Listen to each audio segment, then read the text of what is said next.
Right now, supporters of immigration reform are just wrapping up a rally in San Francisco as part of a national day of action. Some very young heroes were honored at San Francisco City Hall today. They're children who helped save their parents' lives by dialing 911 in a crisis. ABC 7 News reporter Carolyn Tyler brings us their story.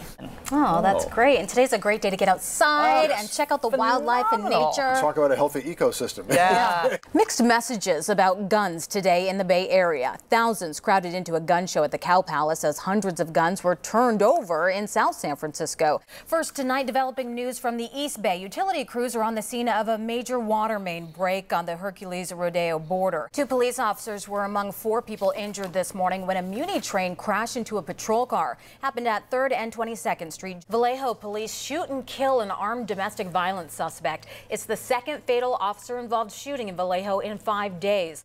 Right now, we're following developing news out of Oakland where 2 people are dead, killed in 2 separate shootings tonight within an hour of each other.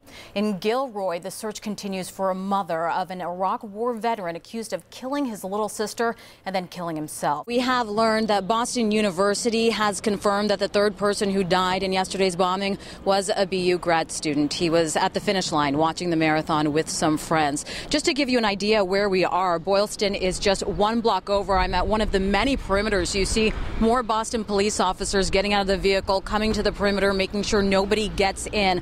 Investigators have been on the street near the explosion site all day, and that's where they've recovered parts of circuit boards that were part of the devices, as well as pieces of black nylon, which is why they believe the bombs were in black duffel bags. Dan, I'm standing in front of the Boylston Street Firehouse, which is just down the street from the blast sites. As soon as the FBI released the images of the suspects, the firefighters here printed them out and put them on display for everyone to see. Larry, Carolyn, things just changed here just about 3 minutes ago. Take a look behind me.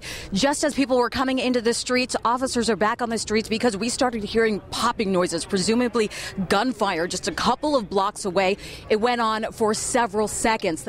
Yeah, Alan, you cannot keep the people away from the scene of this tragedy tonight. Just take a look behind me. They are coming by the carload. They are bringing flowers, stuffed animals, balloons, lots of things to remember these victims. One man, however, brought something a little different, and he drove all the way from Illinois to deliver it himself. The suspect, James Holmes, just sat there next to his public defender. He seemed to almost nod off at times.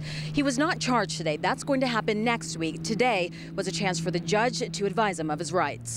Dan, this is one of the stranger cases. Stanley Jacobson was found dead inside his apartment. Police believe he was killed here, but they don't know why he was killed or how long ago. They're waiting to hear from the medical examiner on that. Now, he had been missing for a month. Police were trying to track him down, as well as a woman who he may have been involved with.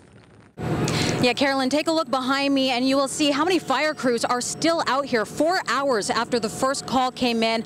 Homicide investigators are over there trying to figure out exactly what happened, what led to the death of this 5-year-old boy. And really, the community, as they're starting to learn about what happened, are just shaking their heads wondering, when is this violence going to end?